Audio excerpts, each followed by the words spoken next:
আসসালামু আলাইকুম এভরিওয়ান, সবাই কেমন আছেন? আমি তো আলহামদুলিল্লাহ অনেক ভালো আছি। আজকে আমি আমার ননাসের নতুন ফ্ল্যাটে যাব।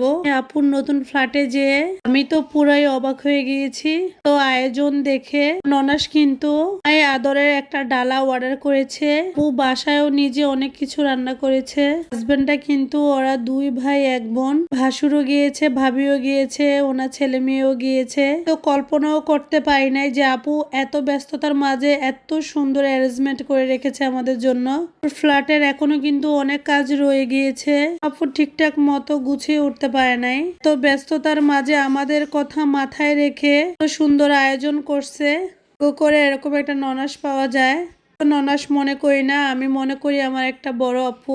বিয়ে হয়েছে পর থেকে আপু আমাকে তার ছোট বোনের মতোই দেখেছে। ওই যে দুইটা পাখির বাচ্চা, সব সময় আমার সাথে ওরা থাকবে। আমাকে কিন্তু ওরা মামি বলে না, তোর করে ডাকে তিতি। আর আপনারাই বুঝে নেন আমি কোন লেভেলের আদরে আছি। মামুনিকে দেখে মাশাল্লাহ বলবেন। মামুনি কিন্তু মাশাল্লাহ অনেক সুন্দর ডান্স করতে পারে, আলহামদুলিল্লাহ। তুমি স্কুলেও নাচ করে অনেক পুরস্কার পেয়েছে। স্কুলের বিভিন্ন প্রোগ্রামে ও অ্যাটেন্ড করে নাচের। কপিরাইটের জন্য আমি সাউন্ডটা দিচ্ছি না, জন্য দোয়া করবেন যেন ওর মনের আশা পূরণ করে। কিন্তু মাশাল্লাহ অনেক লক্ষ্মী একটা বাচ্চা। আমাদের বাসার প্রতিটা বাচ্চা মাশাল্লাহ অনেক লক্ষ্মী। আরেকটা ব্লগে আপনাদের সাথে আমি শেয়ার করব ফ্ল্যাটটা কেমন। আজকে এই পর্যন্তই, নতুন কোনো ব্লগে দেখা হবে। কিন্তু সবাই ভালো থাকবেন, সবাইকে আল্লাহ হাফেজ।